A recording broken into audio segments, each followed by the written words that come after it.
Welcome, everybody, to Conversations That Matter for the New American Magazine. I'm your host, Alex Newman, and with us we have a returning guest, a very special guest. I've run into him at several events, including down at the border in Texas, and then also later in Orlando, Florida, at the CPAC. And he's running for Congress to take out an establishment Democrat who has been instrumental in the weaponization of our schools against our country, against our families, against our children.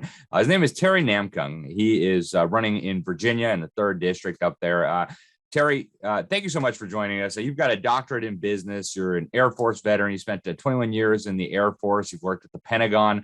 But one of your big concerns in this campaign is what's happening to our children. And, under normal circumstances, I'd say, well, hey, why are we even talking about this with a candidate for federal office? The feds have absolutely no business involved in education. And yet your opponent has been a huge force in basically weaponizing our schools. Tell us about what he's been up to in his position as chair of the Education and Labor Committee in the House. All right. Thank you, Alex, for having me. I'm Terry Namkung. To the audience members. One of the reasons why, I don't know if you all saw my video, I made a video because people do not realize that Democratic Committee Chair Bobby Scott, he's the one that's in charge of the Education and Labor Committee. And he's one of those behind the scene Democrats that no one really knows about, but he has a lot of power and influence as a Democrat, as a Democratic leader. He's been in Congress for 30 years, but ultimately he's an individual that calls school choice racist and segregated, and that school choice provides, students, non-academic opportunities. School choice, in his opinion, is extremely important. To me, it gives our students, who live in a disadvantaged or underperforming districts, the opportunities to attend schools that allow them to achieve academic excellence. But he's the one that the Democrats passed H.R. 5, also called the Equality Act, which allows biological men who identify as women to use female locker rooms and bathrooms under the guise of equity or equality. In reality, what it does is it denies, biology and puts our young women in dangerous situations. So we've seen it right here in Virginia, in Loudoun County, public schools, the effects of HR 5, where young girls, have been interacting with men who claim that they were girls. So overall, instead of indoctrinating our children, gender and race identity, we need to be teaching our children, arithmetic, writing, and the things that we fundamentally need to teach our children. So, yeah. And, why do you think Bobby Scott and the Democrats more broadly, not just at the federal level, of course, but they're doing this in Virginia, at least they were until Republicans took back power there. Why do you think Democrats are doing this? Why are they so obsessed with forcing this transgenderism on our little students? I'm here in Florida, and, the left and the Democrats are up in arms about a bill that prohibits sexualizing children ages 9 and below. I mean, we're talking about 3rd graders here. And all the bill does is say you shouldn't be teaching them about transgenderism and homosexuality when they're little kids. Why do you think the Democrats are so obsessed with this issue, even when they know it's not politically popular? I mean, even run-of-the-mill Democrats don't think our little children in kindergarten need to be sexualized. Why is the political class among Democrats pushing this so fiendishly? Ultimately, the left is using public school curriculum to attack conservative principles, by indoctrinating our children. And also, essentially attacking our next generation. And if you attack our children early on, it's a sign of Marxism. You attack the children early, then it infiltrates through the development through life, and also family. So yeah. Yeah. And, the feds under the Biden administration, with, of course, the full support of the Democrat Congress, have been really working on peddling this critical race theory in the schools. In fact, they were doing it openly. The Biden administration's education department put out a document by name proposing the insertion of this ridiculous 1619 project. Why do you think they're pushing this race mongering into the classroom? What do you think is their objective with that?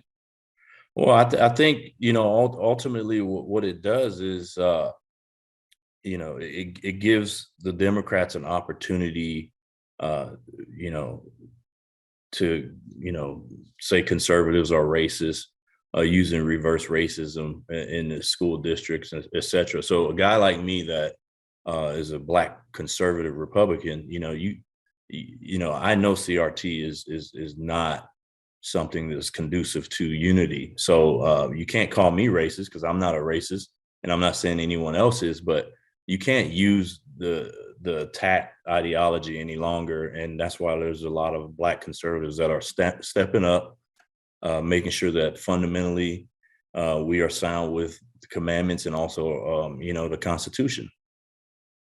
Fantastic. And if and when you get elected to Congress, it looks like you're going to be the Republican nominee. At least there's a very good chance of that. We'll find out very soon.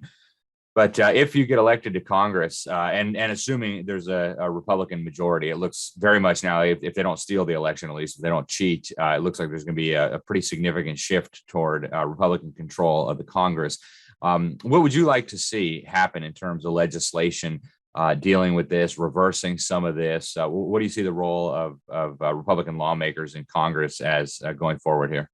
Yeah, definitely. What we need to do is be in lockstep. There's going to be a lot of freshman congressional conservatives that are going to be in Congress, and I think one by one we promote conservatism and also unity. But then also, if there are Democrats or liberals that are against um, American policy and also conservatism, then we have to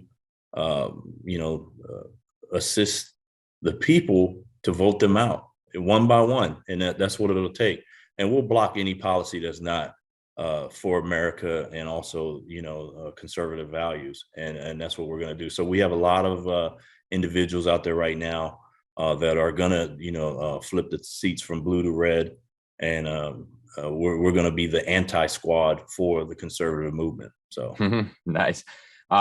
For decades now, in fact, for generations, going back to right at the beginning of the establishment of the U.S. Department of Education, conservatives have been trying to dismantle it. In fact, Ronald Reagan campaigned on a platform of dismantling and abolishing the Department of Education. There is a bill that's been introduced the last several Congresses. We've had the congressman who's been the chief sponsor of that on this program and on the New American several times, Representative Thomas Massey. I think it's HR 899, if I'm not mistaken. And a very simple bill. It just says, the U.S. Department of Education shall be terminated on this date. What do you think? Should we be shutting down the U.S. Department of Education, or do you think the federal government should have some role in education policy? I think government overreach has definitely been evident, especially under this new administration.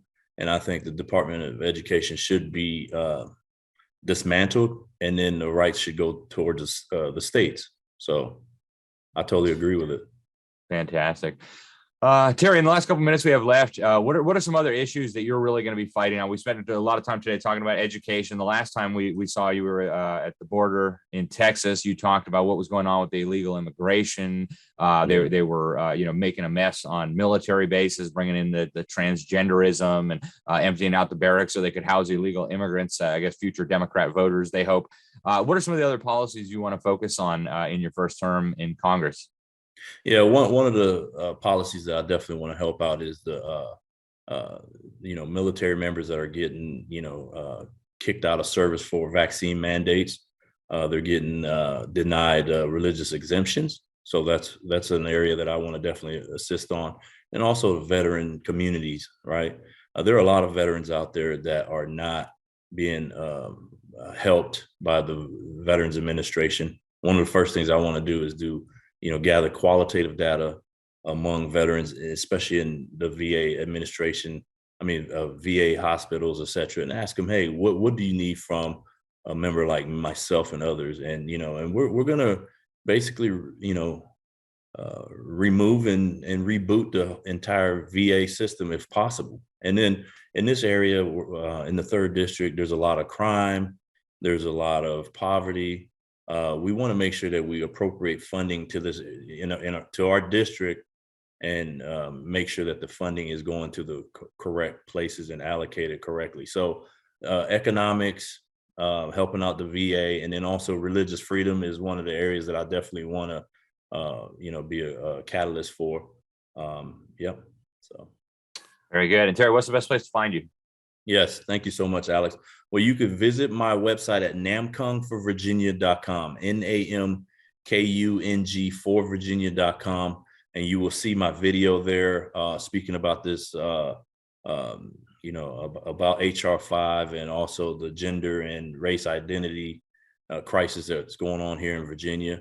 We look for your support, whether you're text messaging, emailing, and then also ultimately fundraising and donations. So fantastic. Well, Terry, thank you for jumping into the race. Thank you for joining us today, and we look forward to talking to you when you're the next congressman for Virginia's Yes, 3rd sir. district. Thanks again. We appreciate it, and God bless you.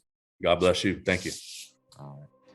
All righty, folks, that was Terry Namkung, next congressman from Virginia's 3rd district, Republican, running there against Bobby Scott, a powerful but little-known Democrat who's been chairing the education, quote-unquote, committee and further weaponizing our public schools against our families and our country. I'm Alex Newman. Thanks for tuning in. Until next time, God bless you all.